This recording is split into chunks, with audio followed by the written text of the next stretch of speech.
हुतात्मा राजगुरू फाउंडेशनच्या वतीने राजगुरुनगर या ठिकाणी चंद्रमा गार्डन मंगल कार्यालयात सखी मेळाव्याचे आयोजन करण्यात आले होते।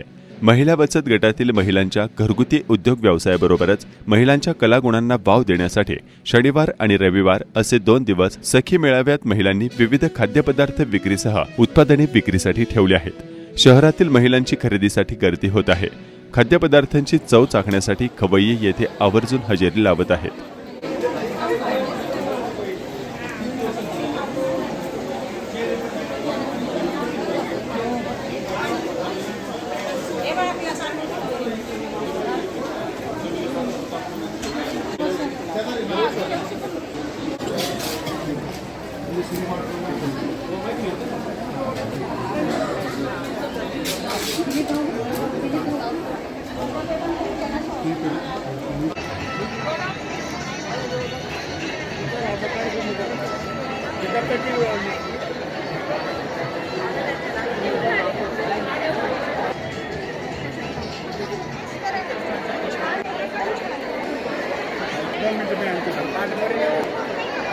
₹500 या सर्वांना